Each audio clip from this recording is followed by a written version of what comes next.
Assalamualaikum warahmatullahi wabarakatuh. Halo teman-teman semuanya, kami dari kelompok 4 siap menemani kalian pada vlog kali ini dengan tema yang menarik, penuh inspiratif, dan pastinya nggak kalah dengan berita hot saat ini. Ada banyak hal yang nggak boleh kalian lewatkan. Stay tune ya! Halo teman-teman semuanya, kali ini kita berada di Pendopo Banyumas yang berlokasikan di alun-alun Banyumas dekat kota pemerintahan. Nah, setiap bangunan ataupun gedung pastinya memiliki keunikan, filosofi, serta fungsi utamanya. Seperti Pendopo Banyumas ini memiliki fungsi utamanya, yaitu untuk acara resmi sekaligus kegiatan masyarakat. Kira-kira siapa saja yang boleh menggunakan Pendopo Banyumas ini? Yaitu dari mulai pejabat, warga lokal, dan juga tokoh masyarakat yang berperan penting dalam kementerian. Selain itu, dari beroperasinya Pendopo Banyumas ini yaitu ketika ada acara-acara besar, terus ada upacara adat, dan juga ada perayaan budaya. Nah, dari teman-teman juga dapat datang ke sini ketika ada acara-acara tersebut. Selain itu, Pendopo Banyumas itu didirikan pada 1582 hingga saat ini, yaitu 2025. Masyarakat Banyumas melestarikannya hingga saat ini karena memiliki keunikan, yaitu menjadi simbol kebersamaan dan juga menjadi identitas masyarakat Banyumas. Selain itu, dari teman-teman juga dapat melihat di sini yaitu dari keunikan Pendopo Sipanji ini, yaitu dari arsitekturnya yang khas Jawa, yaitu dari tiangnya yang terbuat dari kayu dan atapnya yang atap joglo. Keren banget bukan? Nah, kalian tuh dapat kesini ya untuk melihat kerenan lainnya. Di sana tuh masih banyak banget, jadinya kalian harus kesini. Buat kamu yang suka budaya atau cuma cari spot kece buat belajar hal baru, Museum Wayang Banyumas cocok banget buat kalian datengin. Lokasinya ada di Kompleks Kota Lama Banyumas. Dulunya sih bangunan ini sebagai rumah dinas bupati, tapi udah disulap jadi museum keren yang penuh koleksi wayang. Bayangin aja, di sini ada 4.000 lebih koleksi. Mulai dari wayang kulit, wayang golek, wayang suket, sampai gamelan dan alat musik tradisional. Gak cuma dari Banyumas doang, tapi ada dari berbagai daerah di Indonesia. Bahkan ada koleksi hadiah dari seniman luar negeri. Gak berhenti di pajangan doang, museum ini sering ngadain kegiatan seru, kayak bikin wayang bareng, pertunjukan seni, sampai program belajar budaya buat para pelajar. Jadi bukan cuma lihat-lihat doang, tapi bisa langsung nyobain. Kepala UPT Museum Banyumas bilang, tujuan utama museum ini dibuat biar para anak muda bisa makin kenal dan makin cinta sama budayanya sendiri. Katanya, wayang itu bukan cuma tontonan, tapi juga tuntunan. Lewat museum ini, kita pengen ngenalin filosofi dan nilai luhur budaya Jawa ke masyarakat.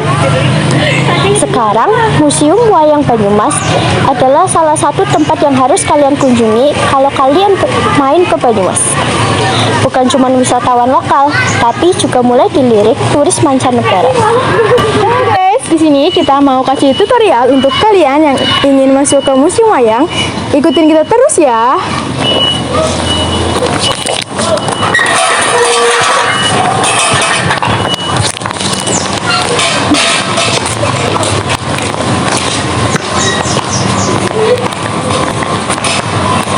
Kitanya registrasi. Nah, yang pertama yaitu kita dengan cara registrasi untuk membeli tiket masuknya, yaitu sesuai harga yang sudah ditentukan. Setelah kalian registrasi akan mendapatkan kertas seperti ini. Nah, sekarang kita boleh masuk ke museumnya.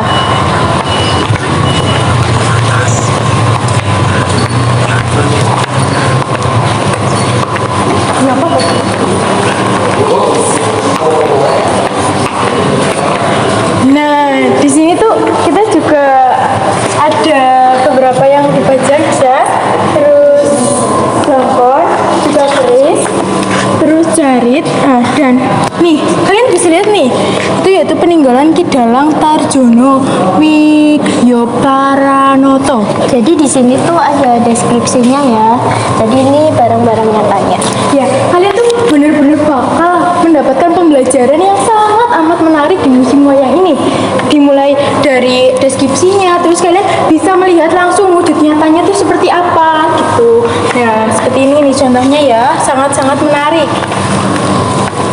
Terus di sini nih yang menjadi ciri khasnya yaitu wayangnya nih. Wayangnya sangat bagus. Ini sangat dilestarikan oleh masyarakat Banyumas sehingga dipajang seperti ini. Terus juga selain itu wayang-wayang ini tuh sudah dari tahun lalu, tahun yang sudah sangat lama, Beberapa tahun yang lalu yang berjalan. ini kalian ya guys bisa untuk berfoto di sini. Bagus banget pastinya kalau kalian bisa berfoto di sini. Nah, di sini juga kalian dapat belajar.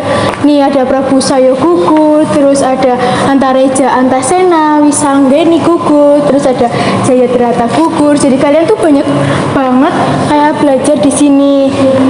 Jadi ini tuh berarti pohon ilmu gitu. Wah, itu apa ya Kak yang muter-muter? Wow. Coba kita lihat. Nah, di sini juga ada gamelan ya guys yang disertai dengan wayang-wayangnya. Jadi ini contoh panggung yang digunakan ketika Pertunjukan. pertunjukan wayang kulit. Nih, muter-muter guys.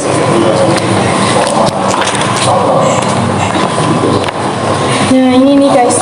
Ini ada Gobor, terus ini, terus Santoloyo, terus ada juga Jaywana. Jadi banyak wayang yang dipajang di sini tuh memang mempunyai ciri khasnya sendiri, dimulai dari bentuknya yang unik gitu. Jadi ini tuh membuat kita belajar, oh ternyata ini wujud nyata wayangnya gitu. Terus di sana juga ada apa ini kayak, nah ini nih guys, ini tuh ibaratnya kalau di dunia perdakoran ataupun apa ya, ini tuh rumah, mungkin jadi sebuah rumah gitu latar belakangnya. Di sini juga ada nih wayang kulit Purwa Banyumas tempo dulu, yaitu merupakan salah satu jenis seni pertunjukan tradisional yang berpedoman pada pakem atau gaya Banyumas. Ini udah sangat lama guys, sekitar 1925. Berarti kita belum merdeka ya? Iya, betul sekali. Lama banget tuh. Nah, yang kepo sama wayang golek, nah di sini guys wayang golek sangat-sangat bagus cuy. Wayang goleknya, masya Allah. Nah, di sini juga kita dapat mempelajari banyak hal yang sebelumnya kita tidak tahu ya guys. Ada wayang golek menak gitu nih, ada deskripsinya. Jadi setiap wayang golek itu memiliki arti sendiri gitu. Di sini juga ada wayang sulu nih guys, wayang sulu. Nah, itu bentukannya kayak gini nih, kayak ibaratnya prajurit ya Kak. Iya.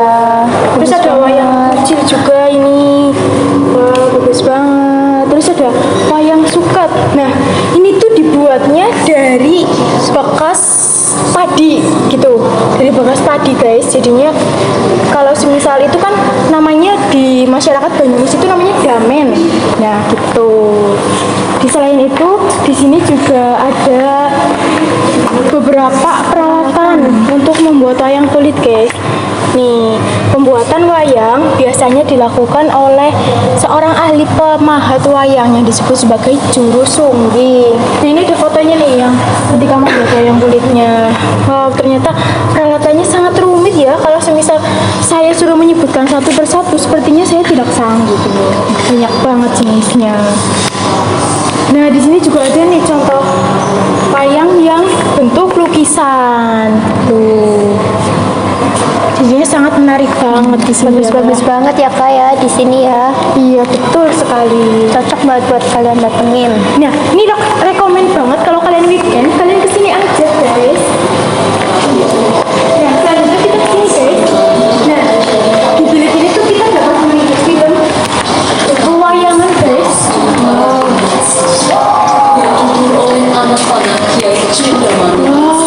Di sini menarik banget nih, sampai ada gambarannya. Ibaratnya kalau kalian kayak di bioskop nggak sih Kak ini? Iya,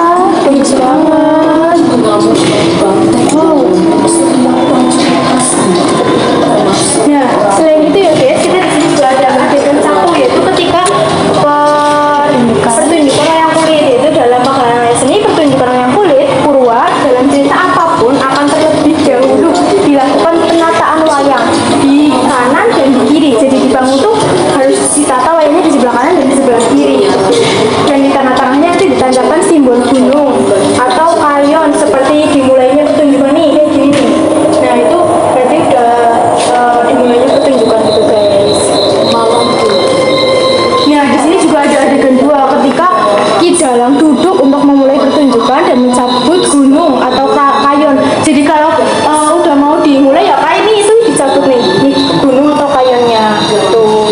Mengeluarkan 2 tokoh wayang putri untuk menari gambiongan menyambut datangnya raja dalam suatu kerajaan. Nah betul, di dalam pertunjukan wayang kulit 2 penari putri selalu cantik dan buruk. Itu adalah simbol bahwa di dunia semua berpasang-pasangan baik dan buruk. Ini contoh yang buruk dan ini contoh yang Baik gitu, betul sekali.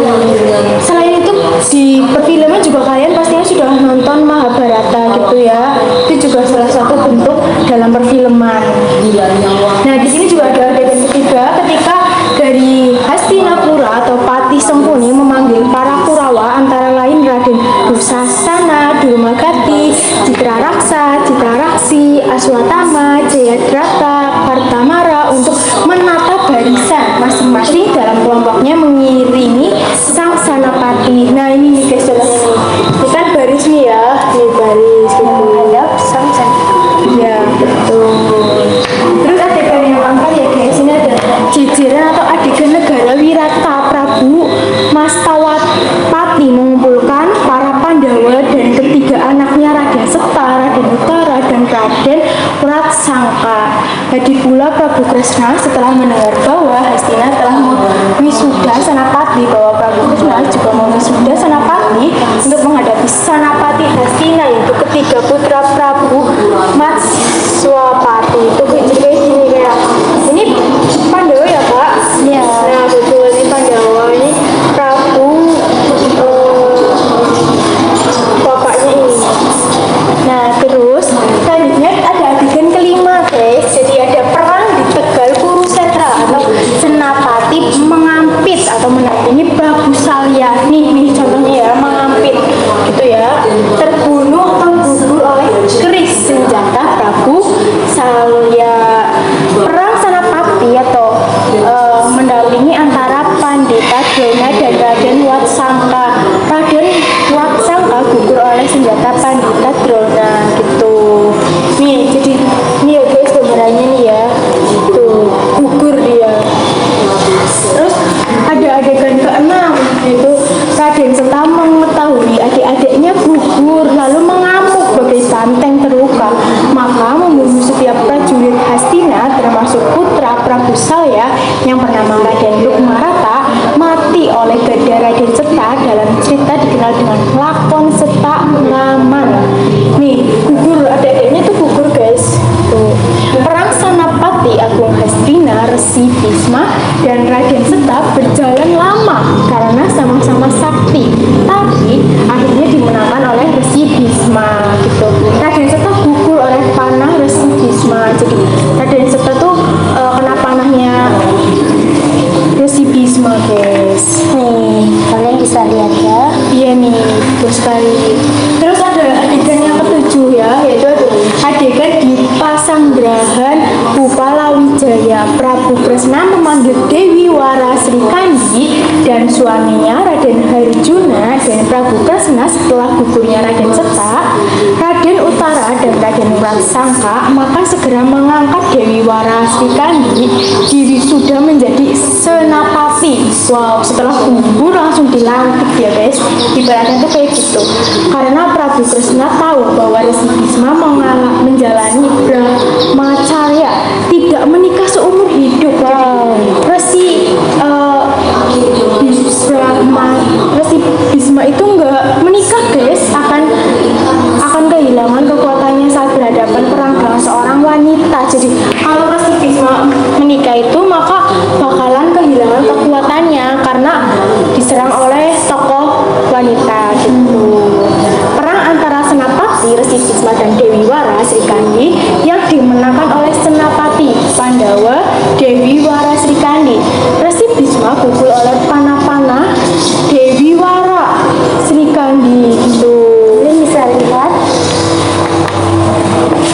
Nah, itu contohnya kalau di layar ya guys, itu lagi pertarungan tuh di sana. Nah, terus ada adegan yang ke-8 guys. Jadi kita memiliki adegan ke-8 dalam wayang, yaitu para Korawa dan Pandawa berkumpul untuk memberi penghormatan terakhirnya kepada Senapati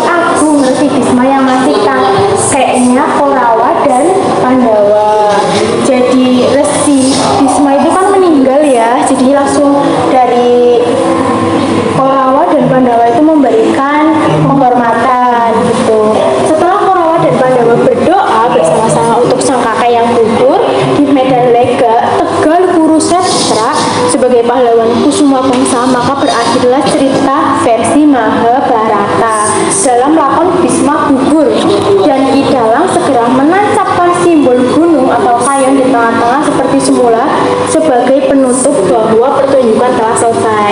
Itu kayak gini guys. Jadi, kalau ini udah ditancapin lagi ya, berarti itu pertunjukan udah selesai gitu. Nah, itu saja ya yang dapat kami sampaikan dalam vlog kali ini. Tentunya kalian jangan bosan-bosan untuk mengikuti vlog kami selanjutnya, karena bakal ada banyak hal menarik yang bakal kalian dapetin dari vlog kami. Oke, sampai di sini dulu ya guys. See you. Halo teman-teman, kali ini aku juga akan ngajak kalian ke tempat bersejarah di Banyumas, yaitu Sumur Emas. Apa aja sih keunikan Sumur Emas di Banyumas? Keunikannya adalah munculnya mata air dengan cahaya keemasan yang dianggap sebagai pertanda ilahi dan menjadi sumber kehidupan serta pusat spiritual masyarakat Banyumas. Sumur Emas pertama kali ditemukan oleh Raden Yudanegara II yang menemukan Bupati ke-7 Banyumas pada tahun 1707. Ketika beliau sedang bertapa dan melihat cahaya menyilaukan, ia kemudian menghampiri cahaya tersebut yang memancarkan sinar keemasan saat bertapa di Desa Wanasepi, Desa Binangun. Nah, buat kalian yang bingung Sumur Emas ada di mana, tepatnya ada di belakang Kadipaten Banyumas Lama, di kompleks Taman Sari. Jadi kalau kalian mau kesini gampang banget nemuinnya. Kira-kira kapan ya masyarakat mulai percaya sama Sumur Emas?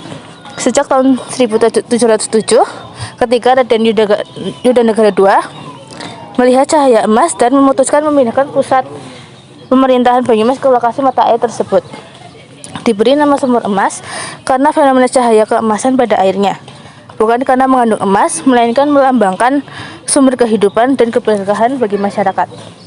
Jadi kalau ditanya gimana cara masyarakat menjaga sumur emas, dengan menjadikannya cagar budaya, menggunakannya sebagai tempat spiritual, serta merawatnya melalui tradisi seperti membawa sesajen yang berisi bunga, kopi, rokok, kemenyan saat sedang berdoa atau bermunajat.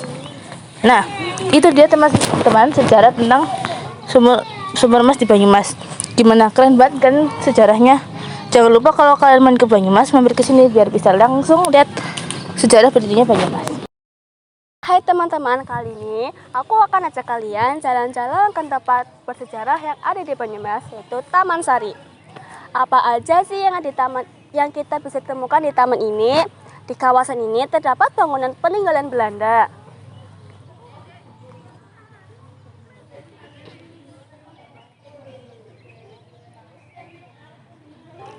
Taman ini menyajikan suasana yang asri, alami, sejuk, dan tempat berkreasi, belajar maupun berfoto-foto tanpa biaya masuk. Siapa sih yang membangun tempat ini? Yang membangun tempat ini adalah Raden Djoko Kahiman, Pak Bupati pertama yang ada di Banyumas, dan sekarang dikelola oleh pemerintah dan warga sekitar. Taman ini terletak di belakang kantor Kecamatan Banyumas, tepatnya dekat alun-alun Banyumas, Jawa Tengah. Taman ini sudah dikenal sejak lama dan berstatus sebagai cagar budaya dan destinasi masyarakat lokal, serta tempat rutin untuk beraktivitas maupun bersantai. Taman ini menawarkan suasana asri, nyaman secara gratis, serta untuk tempat kreasi yang menyenangkan bagi keluarga dan belajar. Bagaimana kondisi taman saat ini? Sekarang taman ini terrawat dengan baik, ramai dikunjungi wisatawan dan jadi pusat kegiatan masyarakat. Taman ini sangat nyaman, tenang, dan asri. Jadi itu tadi cerita singkat mengenai Taman Sari yang ada di Banyumas. Tempat ini benar-benar rekomendasi banget buat kalian yang suka bersejarah, budaya, atau sekedar pengen jalan-jalan santai di tempat yang unik. Kalau kita main ke Banyumas, jangan lupa mampir ke taman ini ya. Halo teman-teman, kali ini kita lagi ada di Kota Lama Banyumas, salah satu tempat bersejarah yang ada di Jawa Tengah. Kalau ngomongin Kota Lama Banyumas, tempat ini punya sejarah panjang tentang pusat pemerintahan Banyumas di masa lalu. Nah, yang keren sampai saat ini, alun-alunnya masih jadi pusat kegiatan masyarakat. Tadi aku lihat banyak warga kumpul, ada acara hiburan rakyat, seru UMKM, sampai anak-anak muda nongkrong dan foto-foto di bangunan tua. Jadi meskipun nuansa sejarahnya masih terasa, menurut aku vibe-nya sekarang jauh lebih modern dan hidup banget. Keren sih. Lihat gimana tempat bersejarah kayak gini bisa terus hidup dan jadi ruang kumpul masyarakat. Nah, sekalian belajar sejarah, kawasan ini juga katanya lagi dikembangkan jadi destinasi wisata budaya. Kalau kalian main ke Banyumas, jangan lupa mampir di Kota Lama Banyumas. Perjalanan kali ini benar-benar luar biasa dan banyak tempat lainnya yang bakalan kami eksplor dengan manfaat dan tidak kalah menariknya. Sekian dari vlog kita kali ini. Terima kasih sudah menemani vlog kita hari ini. Jangan lupa like, comment, share, dan juga subscribe untuk tidak ketinggalan informasi selanjutnya. Terima kasih. See you.